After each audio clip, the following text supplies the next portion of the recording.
지붕을 고안해낸 사람 위대해. 하라는 어느새 누구를 향해 말을 하는 게 아니라 마음에 떠오르는 생각을 그대로 입에 담고 있었다. 그동안 아이스크림을 발명한 사람이 제일 위대하다고 생각했는데 철회할 테야.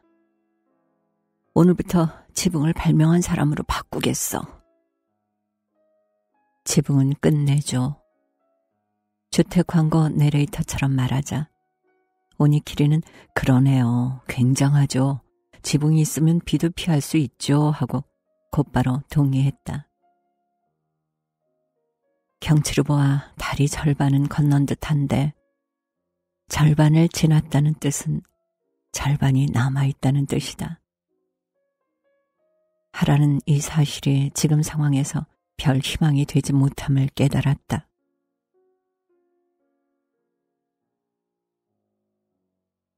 오늘 이 순간까지 언제나 절반을 기준으로 살아왔다. 소고기 덮밥은 밥을 절반 먹고 나서 소고기와 양파를 빈자리에 떨어뜨려 진척 상황을 파악하기 쉽게 만든 다음 서서히 밥과 같이 먹는 고기 비율을 높여간다. 이 옷가게의 셔츠 원피스 가격은 저 옷가게의 절반이니 색이 조금 별로여도 이 옷가게에서. 미를리통은 케이크 절반 가격인데 크기는 더 크니까 맛은 단순해도 당연히 미를리통. 처리해야 할 서류는 미리 페이지 수를 파악한 뒤에 절반까지 해치우고 과자를 먹는다. 근무 시간을 절반으로 나누면 1시 30분, 점심시간을 빼면 2시, 오후의 절반은 3시 30분. 언제나 그렇게 시간을 나누어 이제 반밖에 안 남았다고 스스로를 타이르며 견뎌냈다.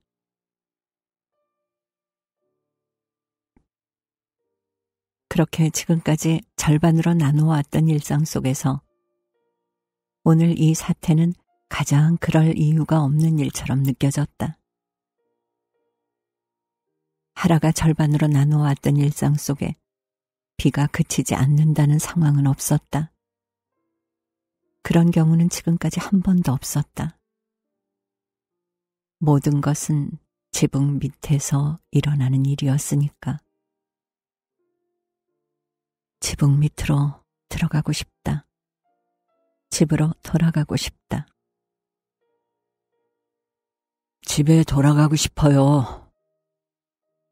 하라와 한 마음이라도 된 것처럼 옆에 있던 오니키리가 말했다. 오늘은 쇼핑몰에서 택배가 온단 말입니다. 그러니까 반드시 집에 돌아갈 거예요. 시시한 이유지만 참으로 오니키리답다는 생각이 들어 하라는 살짝 웃었다. 뭘 샀는데? 굳이 넘겨짚지 않고 물어보았다. 오니키리가 인터넷으로 쇼핑을 한다는 사실이 왠지 신기했다. 실론 우바하고 탄자니아 홍차요. 공정무역 제품이에요. 예상치 못한 대답에 하라는 저도 모르게 오니키리를 올려다보았다. 오니키리는 하라의 시선을 알아채지 못했는지 은색 세로줄이 박힌 듯한 시야 속에서 움직이는 석상처럼 계속 무겁게 걸음을 옮겼다. 거기서 파는 우바는 가격에 비해 정말 훌륭합니다. 회사에 가져와서 처음 마셨을 때 주위 모든 사람들에게 말하고 싶었어요. 퍼스트 플러시가 최고다. 세컨드 플러시가 최고다 말들 하지만 역시 우리에게 가장 익숙한 홍차는 실론이라는 사실을요. 아니, 홍차에 대해 잘 아는 건 아닙니다. 하지만 맛있었어요. 일에서 구원받은 느낌이었습니다. 빗소리에 섞여 들리는 오니키리의 커다란 목소리는 어떤 영화에서 본 알코올 중독자 재활협회의 절실한 호소 같았다. 탄자니아 홍차는 어때? 그래요. 좀 들어보세요. 탄자니아 홍차도 좋아요. 깔끔해서 쓴맛도 별로 없고. 기분이 좋을 때도 나쁠 때도 마시기 좋아요. 어느 음식에나 잘 맞고요. 일식에도 잘 어울린다니까요. 게다가 값도 쌉니다. 그게 오늘 저희 집으로 온단 말입니다. 오니키리는 세계 평화나 스포츠맨십을 외치는 사람처럼 강력한 어조로 말했다. 세계 평화. 그렇다. 세상의 평화를 바라는 마음처럼 지금은 집에 돌아가고 싶다.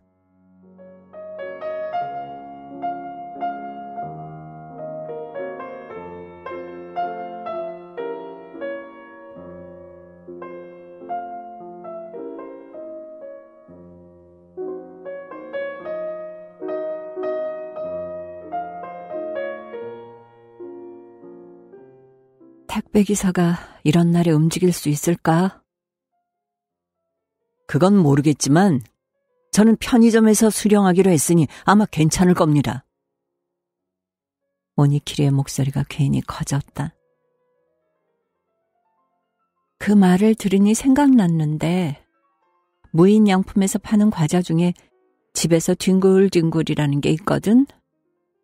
난 지금 온통 그 생각뿐이야. 하라는 집 의자에 앉아 텔레비전을 보면서 차를 마시고 과자를 먹는 제 모습을 상상했다. 지금 그것은 상상보다 망상에 가까운 듯 했다. 정말 내가 평소에 그런 행동을 했나? 그건 어떤 기적이 아닐까? 그건 이 세상 이름이 아니야. 집에서 뒹굴뒹굴이라니. 그 충족감이란 정말 뭐라고 해야 하지? 과자가 아니라 집에서 뒹굴뒹굴이라는 여유를 사는 느낌이야. 이해합니다. 오니키리가 외쳤다. 그 목소리를 지우려는 것처럼 바다 밑에서 파도가 한층 격렬하게 맞부딪히는 소리가 들렸다. 월급을 안 올려줘도 좋고 여자친구가 안 생겨도 좋으니 집에서 뒹굴거리고 싶어요. 오니키리의 말은 일종의 비밀 누설에 가까웠지만 하라의 반응은 둔했다. 그렇구나라는 정도였다. 집에서 뒹굴거리기 위해서라면 웬만한 일은 다 할 수 있습니다. 가령 호우를 뚫고 집으로 돌아간다거나. 맞아. 하라는 고개를 깊이 끄덕였다. 사랑 같은 건 별 필요 없으니까 집에 돌아가고 싶어. 아주 잠깐 영업부 이시이 씨와 지카가 머릿속을 스쳤다. 그들은 집에 돌아가지 않는다. 그것이 이상했다. 집에 돌아가는 것보다 더 가치 있는 일이 이 세상에 존재할까? 우산을 날리고 두 사람의 발걸음까지 막을 기세로 바람이 거세게 불어닥쳤다. 하라와 오니키리는 바람을 품지 않도록 우산을 반쯤 접고 난간에 매달려 조용히 견뎌냈다.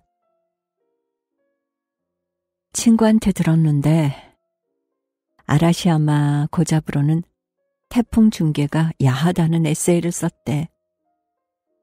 하라가 목소리를 낮추고 말했다. 들리든 말든 상관없었다. 여자 아나운서가 입은 투명한 비옷이 바람 때문에 몸에 달라붙는 게 보기 좋다나?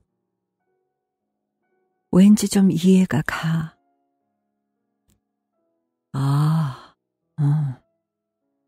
오니키리의 대답이 긍정의 뜻인지 그냥 맞장구일 뿐인지 알 수 없었지만 하라는 개의치 않고 말을 이었다. 그럼 나라면 누가 그런 모습으로 중계해주면 좋을지 생각을 해봤는데 무로우시 고지가 먼저 떠올랐어. 아니면 쇼헤이. 딱히 뭘 던지는 선수를 좋아하는 건 아니지만. 왜일까요? 몸짓 때문일까요? 그 사람들이라면은 그리 간단히 바람에 날려갈 것 같진 않으니까. 오니키리가 차분하게 말했다. 바람이 조금 약해졌다. 하라와 오니키리는 난간에서 떨어져 다시 천천히 걸음을 뗐다. 넌 그런 사람 없어? 전 의외로 린지 론이 좋을 것 같아요. 살쪘을 때 모습으로. 역시 마르지 않은 점이 중요한가? 캐시 베이츠라도 상관없어요. 그건 아라시야마 고자부로가 말한 의미하고 너무 동떨어졌는데? 그러네요. 하지만 오늘 집에 돌아가면 몸에 비옷이 둘러붙은 여자 아나운서를 볼 수 있을지도 모르겠군요. 그러려면 일단 집에 돌아가야지. 아까는 절반이 남아있다는 사실을 안다는 것이 이토록 무의미한 날은 또 없으리라고 생각했다. 하지만 지금은 얼마나 왔는지 역시 궁금해져 뒤를 돌아보고 다시 앞쪽 다리 건너편을 번갈아 보고 있다. 육지 쪽으로 제법 다가간 것 같다. 하지만 비가 잦아들 기미는 없었다. 하라는 바들바들 떨면서 이를 악물고 목소리를 쥐어짜내 소원을 말했다. 집에 돌아가고 싶어. 간절히. 짝사랑하는 마음처럼 애타게 집으로 돌아가고 싶어. 얼마 후 오니키리가 말을 이어받았다. 저도 돌아가고 싶습니다. 저와 주위 사람들의 건강을 바라듯 간절하게 집으로 돌아가고 싶어요. 하라는 마구 치밀어 오르는 웃음을 그대로 토해내며 다시 불어오는 바람에 대비해 우산대 맨 위쪽을 꽉 잡고 자세를 낮추었다.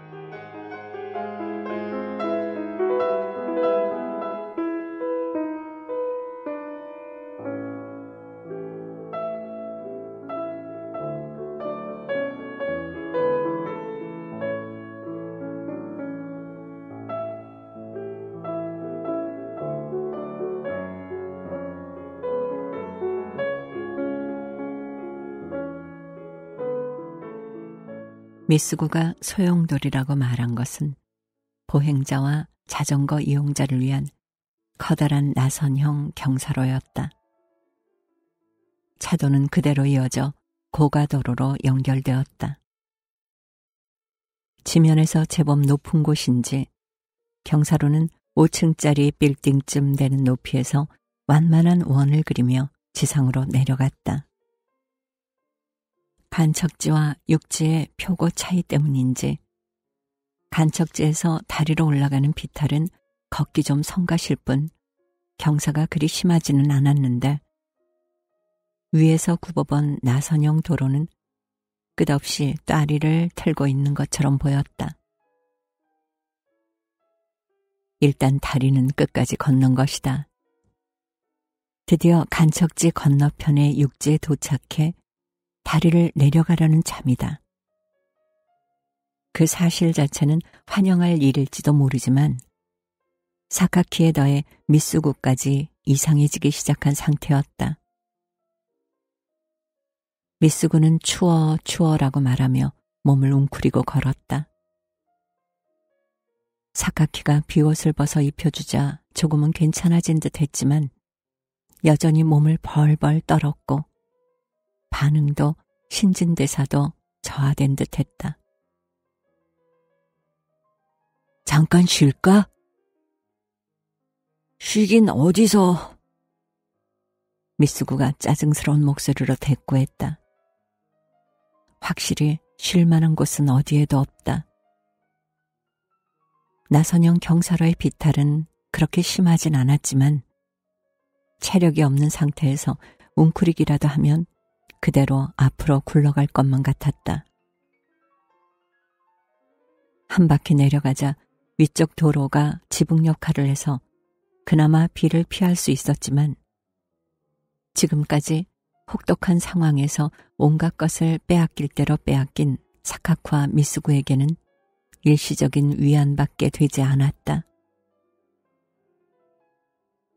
경사로 곳곳에 형광등이 있어 사카키는 그 빛나는 불빛을 멍하니 바라보면서 뭐 저렇게라도 하지 않으면 여긴 시커멓겠지 하고 생각했다.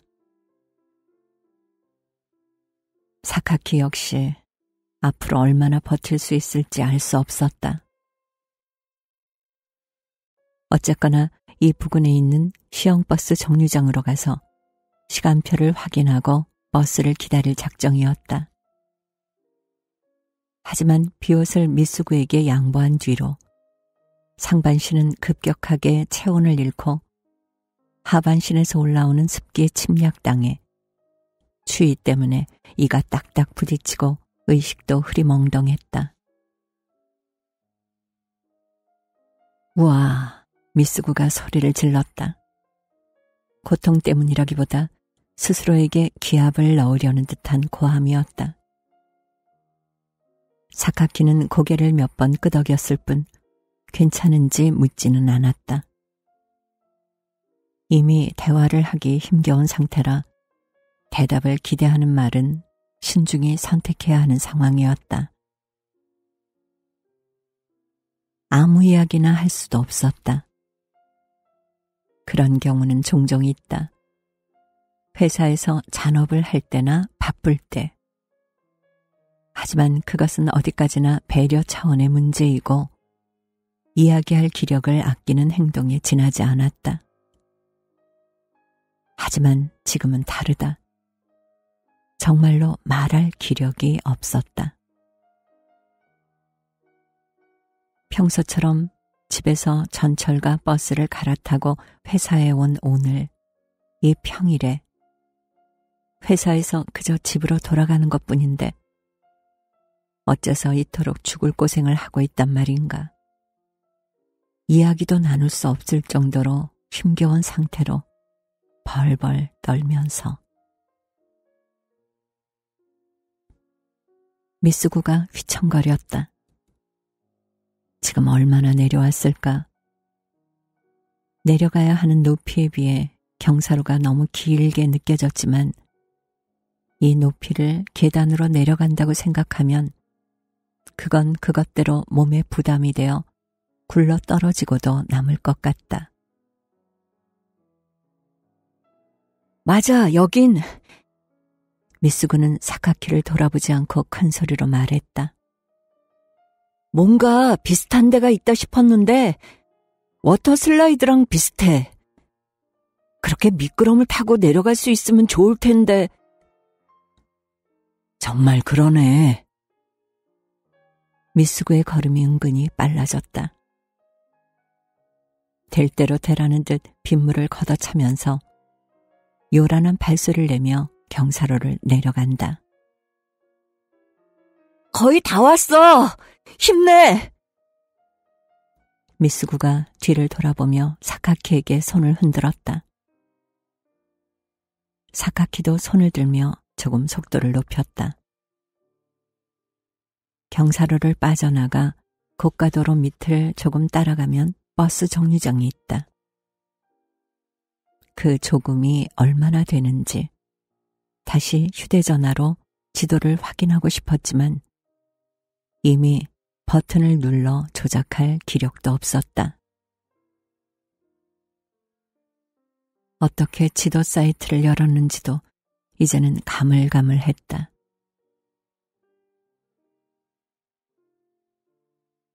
경사로가 끝나고 겨우 지면을 밟았다. 간척지가 아닌 육지다. 길고도 짧은 지금 이 순간. 간절히 꿈꾼 순간인데도 감동은 거의 없었다. 그 이상으로 대체 여기는 어딘가 하는 불안이 밀려들었다. 자동차로도 지난 적 없는 다리를 건너 찾아온 이곳은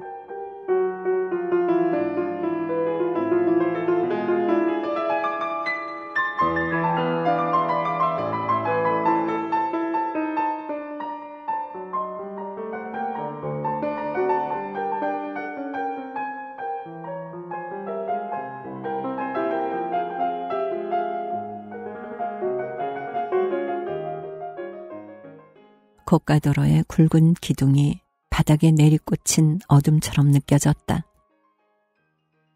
주위 공장지대는 쥐죽은 듯 고요했다.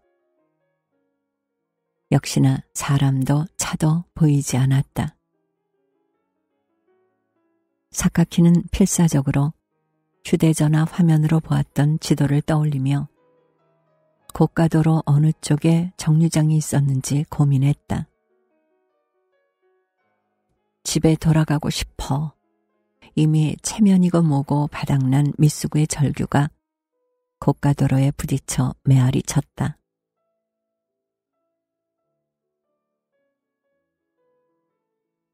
고가도로 아래의 기둥을 5개쯤 지났을 때 반대편으로 이어지는 도로 위에 세로로 길게 빛나는 흐릿한 물체가 보였다. 처음에는 사람인 줄 알았다. 그만큼 사카키의 인식 능력은 저하되어 있었다. 비 때문인지 버스가 신중한 속도로 이쪽을 향해 다가오고 있었다.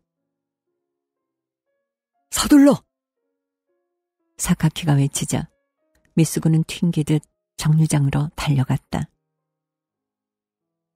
버스 헤드라이트는 뜨뜻미지근한 색으로 빛나고 있었고 앞에서 본 차체는 왠지 웃고 있는 것처럼 보였다. 버스는 손을 들고 펄짝거리는 미쓰구의 바로 옆에 멈췄다. 푸시식하고 요란한 콧김 같은 소리를 내며 운전석 옆쪽 문이 열렸다. 미쓰구는 가만히 서서 버스를 올려다보았다.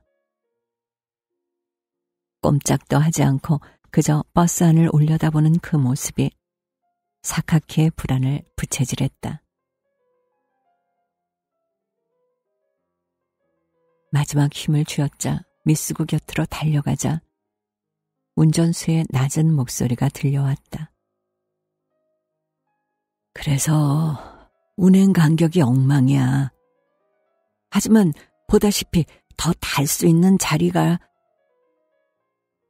이쪽으로 몸을 내민 운전기사가 마치 애원이라도 하는 투로 미쓰구에게 설명하고 있었다. 한 발 뒤로 물러나 버스를 살펴보니 유리창 너머로 수많은 승객이 보였다. 사카키는 입을 떡 벌리고 실눈을 뜬 채 이를 악물었다.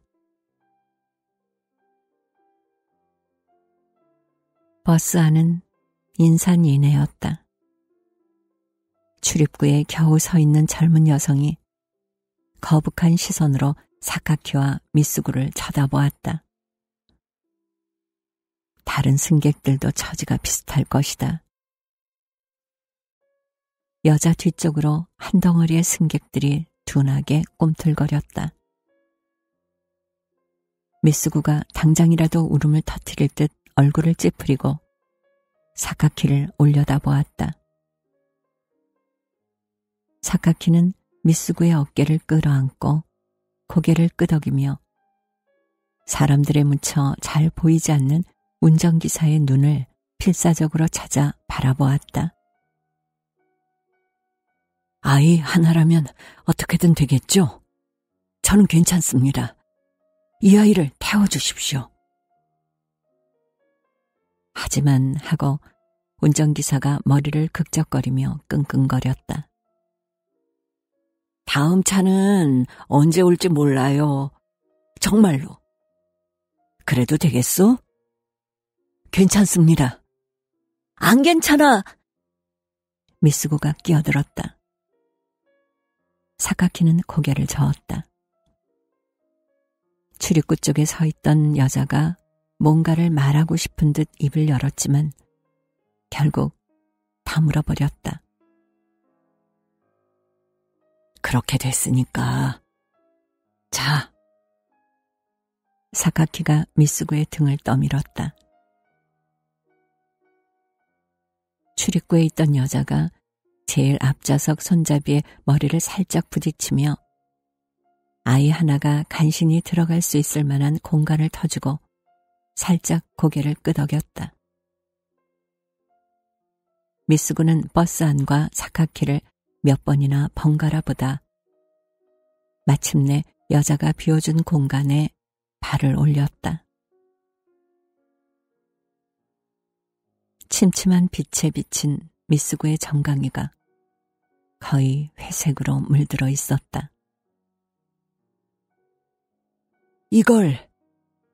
운전석에서 석유 냄새가 나는 마른 수건이 날아와 사카키는 떨어뜨리기 직전에 겨우 받았다. 비는 점점 잦아들고 있으니 조만간 요 앞 역에도 전철이 다닐 거요. 알겠습니다. 운전기사는 내일은 토요일이니 느긋하게 쉬라는 말을 남기고 떠났다. 사카키는 정류장 벤치에 주저앉아 수건으로 얼굴을 닦고 우산을 접었다. 정류장은 고가도로 바로 아래에 있어 비가 떨어지지 않았다. 수건으로 휴대전화를 닦고 사진 폴더를 열려고 했지만 손가락이 곱아 제대로 조작하지 못하고 상위 폴더를 누른 채로 굳어버렸다. 돌아갈 수 있을까? 사카키는 손바닥으로 눈가를 훔쳤다. 만약 내일 약속 시간에 늦으면 헤어진 아내에게 뭐라 말하고 아들을 만나게 해달라고 부탁할지 고민하다가 곧 그만두었다. 그 대신 부모님을 고향집에서 이쪽으로 모셔올 수는 있을까? 집 근처 어린이집에 빈자리가 있을까? 부모님을 모셔오지 못할 경우 그가 직장에 있는 긴 시간 동안 아이를 돌봐줄 시설은 있을까 고민해 보았다. 뇌에서 마음으로 생각이 내려가는 흐름에 연동하듯 손이 떨렸다.